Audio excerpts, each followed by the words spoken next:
পরপর দুটো গুরুত্বপূর্ণ ঘটনা নিয়ে আজকে আলোচনা করব। পরপর দুটো ঘটনা। প্রথম, দুপুর একটা হঠাৎ মুখ্যমন্ত্রী সশরীরে হাজির হয়ে যান কোথায় না স্বাস্থ্য ভবনের সামনে, যেখানে কিনা আরজি করের বোনের বিচারের জন্য জুনিয়র ডাক্তাররা যেখানে আন্দোলন করছে, ঠিক সেইখানে আন্দোলনরত যারা ডাক্তার রয়েছেন, জুনিয়র ডাক্তার রয়েছেন, সেই সকল ডাক্তারদের সঙ্গে গিয়ে উনি কথা বলেন। উনি এটা জানান, তার মনের বক্তব্যটা জানান যে উনিও সারা রাত ঘুমোতে পারেননি, যেহেতু সারা রাত ঝড় বৃষ্টি হয়েছে। সেই বৃষ্টির মধ্যে যেহেতু জুনিয়র ডাক্তাররা ভিজে ঠান্ডার মধ্যে ক্রমাগত আন্দোলন চালিয়ে যাচ্ছেন শুধুমাত্র সঠিক বিচার এবং ন্যায়ের দাবিতে, এবং তার সাথে সাথে যে দাবি দাওয়াগুলো আছে সরকারের কাছে সেই জিনিসগুলো জানতে হবে, তাই জন্য উনি ছুটে গিয়েছিলেন। উনি গিয়ে সরাসরি এই কথাই বলেছেন যে আমিও কিন্তু তোমাদের সঙ্গে সমব্যথী, এবং কোট আনকোট এই কথাটাই বলেছেন যে আমি কিন্তু একজন দিদি, বড় দিদি হিসাবে এসেছি, আমি কিন্তু কোনো মুখ্যমন্ত্রী হিসাবে আসিনি। হ্যাঁ, উনি মুখ্যমন্ত্রী, রাজ্যের প্রধান মুখ, উনি পুলিশ মন্ত্রী, উনি সব কিছু, স্বাস্থ্যমন্ত্রী, কিন্তু তার সত্ত্বেও উনি একজন মানবিক মানুষ হিসাবে, একজন বড় দিদি হিসাবে কিন্তু ওখানে এসছেন।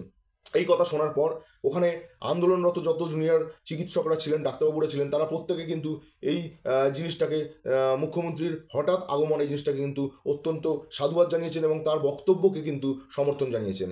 এবং ওখান থেকে মমতা বন্দ্যোপাধ্যায়, মাননীয় মুখ্যমন্ত্রী চলে যাওয়ার পর কিন্তু প্রথম যে কাজটি করেছিলেন সেই কাজটি হচ্ছে, সেখানকার জুনিয়র ডাক্তাররা কিন্তু মেল করে, বাই মেল জানিয়েছিলেন যে আপনারা যেখানে ডাকবেন সেখানে কিন্তু আমরা গিয়ে উপস্থিত হয়ে আপনার সঙ্গে কিন্তু আমরা আলোচনা করতে রাজি।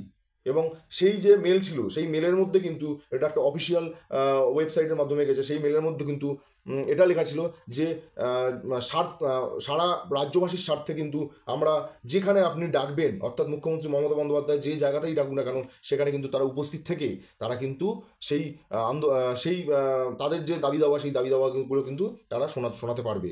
এখানে কিন্তু কোনো রকম কোনো বাউন্ডেশন ছিল না, একদম স্বচ্ছতা বজায় রেখে এই জিনিসগুলো করবেন, তারা কিন্তু মেলের মাধ্যমে জানিয়েছিলেন।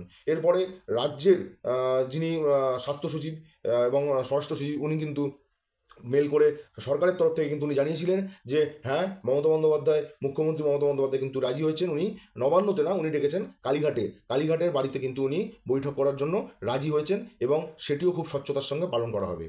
এটা কিন্তু খুব ভালো কথা। এরপর আসে সেই মহেন্দ্রক্ষণ। উনি সন্ধ্যে 6টার সময় দিয়েছিলেন।